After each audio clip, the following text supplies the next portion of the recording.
Hello Nidorinas and Nidorinos, it is KingNido here, and today we are coming to you from Striaton City where the Grass-type Greens are trying to end their 6-game losing streak, and they will be going up against the Levere Candy Hearts, who have won their last 2 games but are still trying to get into a Leaders 8 position, and neither side's season is over yet, so let us know in the comments below who you think will win. Will it be the Grass types or will it be the Fairy types? Let's send it down! Now, the Fairy types have won their last 2 games, but they've lost 5 games in total this season as they started with Klefki and Hattering. It will be Abomasnow and Florges starting out for the Striaton Greens, and immediately Florges is going to shed that Fairy type in. Very fitting that's actually going up against the Fairy type side, and it is going to become a Grass type Pokemon. It will still get that stab boost for the Fairy type moves that it has. Not that it will have any advantage over its fellow Fairy type Pokemon, as Klefki with the speed advantage goes for a last resort. But this is going to fail. This will open up the door for Florges to go for a Growl here, and this is going to lower that attack stat of both Fairy type Pokemon on the Levere Candy Hearts. Abomasnow looking to follow it up here with the Fire Blast. Going for Hattering, surely should have gone for Klefki, who is a part Steel type. It would have been super effective, as Hattering responds with the Play Nice onto Florges here. Clearly trying to bring it back over to the Fairy type side, as Florges does have its attack stat also lowered, and now we get the Defog coming from Klefki. It is going to lower that evasiveness of Florges, as Florges responds with the Parabolic Charge, and this hits everybody on the field. It's not very effective on its teammate Abomasnow, thankfully. And then we get the Confide from Abomasnow onto Klefki, so this is going to lower that special attack of Klefki. Hattering now going with the role play. It is going to change its healer ability into Symbiosis, which it copies from Florges, and Klefki follows it up with the Wild Bolt Storm. This is going to hit both Grass type Pokemon, but it's not very effective on Grass types at all, as Florges goes with the Coil. It is going to boost its physical stats here, boosting both that attack and defense, as well as boosting its accuracy, see if it can go for a really powerful move following that. But first, Abomasnow with the Zing Zap onto Hattering. Hattering is holding on barely here, but it has flinched, so it's unable to go for a move. Klefki, though, looking to make up that room, goes with the Fairy Lock, not going on the offensive, making it so nobody can escape during the next turn. And we hope you're not looking to escape either. If not, please leave a like, as the Cross Chop onto Klefki from Florges is followed up by Abomasnow going with the Harden, so it's going to boost its defenses here. And this opens up the door for Hattering to make a move, and it goes with the Thunder Wave. But Abomasnow is able to get out of the way of that attack and does avoid that status condition. Klefki, though, with the Giga Impact onto Abomasnow, does not do much damage whatsoever. And Klefki will have to recharge after that. But first, the Outrage from Florges will not affect Hattering. The Fairy types are immune to Dragon type attacks, and you would expect Florges, who normally is a Fairy type, to know better, as the Nasty Plot now is going to boost that special attack of Abomasnow. And Hattering with the Pound onto Florges does very minimal damage, as Klefki has to recharge from that earlier Giga Impact. Now we get the Happy Hour from Florges, who's clearly enjoying themselves, and I hope you are as well as you watch this. And Abomasnow now with the Milk Drink, it is going to restore its health, should get itself back up to full strength with that. Now Hattering going with the Retaliate onto Florges. Florges yet again tanking another move. It has a base defense of 68, but a base special defense of 154, as it now goes with the Heal Bell. And that bell will chime, but with that soundproof ability, it doesn't even have impact on Abomasnow, and it fails anyway, as Abomasnow now with the Aerial Ace going for Klefki, not going for the easy elimination of Hattering, who's still on this field, but it's such an easy target. It goes with the Spite. It's going to lower the PP of Florges here by 4, and if it runs out of PP, it will start to struggle and do damage to itself in the process, as we get the Rock Polish now from Klefki. It's going to boost its speed. It's already the quickest on the field, though. Mind you, it only has a base speed of 75, as the Aura Sphere is going to eliminate Hattering. It's not very effective, but it's effective enough to get the job done, as Florges gets the first elimination of the matchup. And it's followed up by the Ice Hammer from Abomasnow onto Klefki. Not very effective, and Klefki is able to hold on as Abomasnow lowers its speed to do so. And now out comes Grimmsnarl. Klefki is going to go with the Poison Tail onto Abomasnow, super effective, capitalizing on that Grass type weakness to poison, and it's followed up by the Flame Charge from Grimmsnarl. Quad damage, but Abomasnow is actually able to hold on. Florges now going for the rest. It is going to put itself to sleep, and it will restore its strength back to full in the process. But with that said, it's not going to be able to go on the offensive whilst it's snoozing here on the floor. So Abomasnow is going to have to do all the heavy lifting, and now it goes with the Torch Song and eliminates Klefki with that super effective hit. It's going to boost that special attack of Abomasnow as well, but Abomasnow is such an easy target here, and out comes Blissey for the Leviathan Hearts, their own terrestrializing Pokemon. So Blissey is no longer a normal type, it is now a fairy type Pokemon, and remember it will now have that immunity to dragon types, but it's lost its immunity to to ghost type moves. It's would have had a weakness to fighting type attacks, but it's also lost that weakness, as well as the poison gas from Grimmsnarl is going to fail on Florges, but it will infect Abomasnow. So Abomasnow is going to take damage from that poisoning, as Florges is fast asleep, and that is why it was unable to be poisoned. But Blissey following up with a Giga Impact onto Florges. Critical hit, huge damage band on the floor just there. Abomasnow with the Water Pulse in response, going for Blissey here. Blissey's able to tank that move though, and here is Abomasnow feeling the effects of that poisoning, and it only takes one as Abomasnow is now eliminated. It's the first Pokemon taken down from the Striking Greens, and out comes Brute Bonnet in its place, and Grimmsnarl immediately with the dual Wing Beat on the floor just gets the first one, and this second one is going to eliminate. Super effective hits there on the Florges, and it is taken out of this matchup, and just like that, the Levia Candy Hearts have leveled the playing field at 4 Pokemon remaining on each side.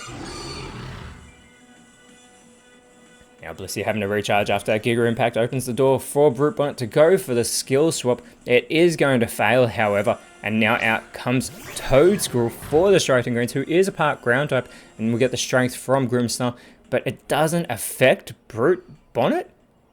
And Blissey follows it up with the Pound, doing very minimal damage to Brute Bonnet, who does respond with the Dazzling Gleam, which will do super effective damage to Grimmsnarl, who is a part Dark type, and we'll get the Royal followed up from Toedscool, which is going to send Grimmsnarl back to the bench. Don't be confused, it is still in this matchup and out in its place. Being dragged is Dash Bun, this tasty looking pupper coming out onto the field, and immediately it goes with the Psy Shield Bash onto Toedscool, gets a good hit there, and it is going to boost the defense here of Dash Bun. Blissey is going to follow it up with the Dragon Pulse onto Toedscool. Looks like they're trying to get the Grass Ground type off the field. And we get the Flower Trick from Brute Bonnet. This is going to be a critical hit, it always is, and it eliminates Blissey from this matchup. That was an impressive connection there by Brute Bonnet, taking out the terrestrial Pokemon. Toedscool is going to follow up with the Leaf Storm onto Dash Bun. Dash Bun's able to hold on, and that lowers the special attack of Toedscool. In the process, back out onto the field does come Grimmsnarl, and immediately it's going to go with the Wild Charge, but this will not affect Brute Bonnet yet again. Strange, but the wish from Dash Bun, see if that wish can come true, get that victory for this fairy type side, and the charm being performed by Brute Bonnet is going to lower that attack stat of Dash Bun a great deal. Toedscool is going to follow up with the Kowtow Cleave onto Grimmsnarl, who tanks that move. It's not very effective, and this opens the door for Grimmsnarl to go for a flip turn onto Toedscool, capitalizing on that Park Ground type, and it is going to go back to the bench for the second time in this matchup, and out comes Mimikyu as the last Pokemon for the Levia Candy Hearts. We get the Water Shuriken now from Dash Bun onto Toedscool, yet again trying to capitalize on that Park Ground typing. It's got 3 of this multi-hit move, and it will only get 3, but Toedscool is an easy target as Brute Bonnet goes for a Magnetic Flux, but that does fail. Toedscool is going to go with the Growl. This is going to lower the attack stat of the 2 fairy type Pokemon on the field. We saw this being performed earlier on in the matchup, but Dash Bun's wish has come true, and it is going to restore some health with that wish. Mimikyu now is going to go with the Electro Ball onto Brute Bonnet. Not very effective. Brute Bonnet really tanks that hit, and Dash Bun looking to follow it up goes with the Leafage onto Toedscool. Toedscool is still in this matchup, but it is so close to being eliminated as the Swords Dance is performed by Brute Bonnet, boosting that attack a great deal, and it's already got that 127 base attack as the Poison Gas being performed by Toedscool. This is going to poison both Mimikyu and Dash Bun, and Mimikyu is still in its disguise form, but it will feel the effects of this poisoning, so both Dash Bun and Mimikyu will be taking damage in between turns. So even if Mimikyu's disguise is still up, this poisoning will chip away at it and potentially eliminate it before the disguise is taken out of this matchup. But before that can happen, Mimikyu is going to go for the Confuse Ray onto Brute Bonnet, trying to get it to do damage to itself, especially with that boosted attack would be really horrible for the Striking Greens, who still have the 4-3 advantage in this matchup. But the Blaze Kick onto Brute Bonnet is super effective, but you wouldn't have thought so with how well Brute Bonnet tanked that hit. It is confused, however, it needs to shake it off. It is going to be successful, and it goes for the Dream Eater, which will not affect Dashbun because Dashbun is still awake. It will only work if it's asleep, and Toadscruel with the Bubble Beam onto Mimikyu does a little bit of damage there, and there is that poisoning yet again taking effect on the Fairy Ghost type, and it's also going to take effect on Dashbun, who is solely just a Fairy type Pokemon. Mimikyu now going for the Shadow Punch onto Brute Bonnet, not very effective, tanking yet another hit. Dashbun looking to follow it up yet again and going for the Leaf Blade onto Brute Bonnet, another not very effective move onto the Grass Dark type, as Brute Bonnet, still in a confused state, is going to do damage to itself, and it does a lot more damage to itself than what the Fairy types were doing to it, as we get the Toxic from Toadscruel. That is going to fail because Mimikyu is already poisoned, and there is that poisoning yet again taking effect. It's almost lost half its health, as Dashbun also feeling the effects as well. It is slowly chipping away at these two, as Mimikyu now with the Mega Drain, very minimal damage onto Brute Bonnet. Mimikyu is going to get a tiny bit of health restored. Any health back for Mimikyu is always fantastic, as any Pokemon wants to say, as we get our first time warning, and the Discharge from Dashbun will not affect Toadscruel, but it does hit Brute Bonnet and Mimikyu, whose disguise is finally busted in this match. And Brute Bonnet is still in a confused state. It really needs to shake this off, but yet again, for the second time in a row, it does damage to itself, and it actually eliminates itself from this matchup. That Confuse Ray paid off big for the Olivia Candy Hearts, as Toadscruel sets up a Mystic Terrain, which could act, well, you would think will actually favor the Olivia Candy Hearts. They are they are Fairy type Pokemon, so they want to capitalize on that mist swirling around the battlefield, as Mimikyu and Dashbun still feeling the effects of the poisoning, and Dashbun is so close to being eliminated from this matchup, and out comes Go-Goat for the Striaton Greens. Mimikyu should go for Toadscruel here, but instead it sets up for a fly, see who it can connect with on the next turn. It should be super effective though, as Dashbun is going to go with the Mean Look here, focusing in on Go-Goat so it can no longer escape. Go-Goat is going to respond with the Rock Smash, but it goes for Mimikyu, who is up in the sky, and it wouldn't have worked anyway because it's part Ghost type, but the Astonish from Toadscruel also targets Mimikyu, who's still up in the sky, and Mimikyu is still going to feel the effects of its poisoning, even up in the air, as will Dashbun, still down here on the ground. But here comes the fly from Mimikyu, and Toadscruel is finally taken out of this matchup with that super effective move, as we have the countdown clock on the screen, and if we go into overtime, all remaining Pokemon will be restored to full strength, and it will become a singles battle, as the Bug Buzz from Go-Go eliminates Dashbun, so it will not be going into overtime. With that said, it is now a 2-on-2 matchup, and Mimikyu also feeling the effects of that poisoning, and if it feels it yet again, it will surely be eliminated, as out comes Scovillain for the Striaton Greens, and Grimmsnarl comes back out onto the field, and immediately it goes with the Psychic onto Scovillain, and gets a great hit in there. Mimikyu really needs to capitalize on this, but it goes for the Wild Charge onto Go-Goat, who tanks that not very effective move. And Mimikyu does get the recoil damage, and it actually holds on though. I was expecting it to be eliminated, as Scovillain sets up a bind onto Grimmsnarl. Now this will get passive damage, so Go-Goat could come in and capitalize and hit Grimmsnarl, but instead it goes for the flatter onto Mimikyu, which means we are definitely going into overtime. Mimikyu does get a special attack boost, but that does not matter because that poisoning is about to take it out of this matchup, and Grimmsnarl will be going into overtime by itself, and it will have to go up against Go-Goat, and Scovillain will start overtime on the bench in that singles matchup. And Scovillain's Moody ability will still take effect, but it will not carry in these altered stats, so all the stats will be reset as we head into overtime. Now both sides haven't been refreshed. Grimmsnarl coming out as the last remaining Pokemon for the Olivia Candy Hearts. Go-Goat and Scovillain, as I said, will be the last two remaining Pokemon for the Striaton Greens. And immediately a pound from Grimmsnarl onto Go-Goat, starting off on the offensive. Go-Goat is going to respond with the ground. They continue to try and lower the attack stats of the Fairy types through the Grass types. Grimmsnarl does respond with the cut, though you got to think it would have done more damage if it still had that boosted attack. And a tackle in response by Go-Goat. Grimmsnarl, though, is going to stockpile one here, so it's going to boost its defense and special defense. It's more of a physical attacker with that 120 base attack, so it's actually really good that the Striaton Greens went for that growl early on in this overtime. As we get the low sweep onto Grimmsnarl, trying to capitalize on that part Dark typing, but it also lowers its speed which is great play by Go-Go, but the no retreat from Grimmsnarl. It's going to go with the Omni boost here, so it's going to boost that attack, defense, special defense, and speed. It knows what it's up against here, having to take down 2 grass-type Pokemon, but the Striating Greens have lost 6 games in a row. They are trying desperately to not make it 7 in a row. Go-Go now going with the splash. It must be feeling confident because nothing happens as it does that.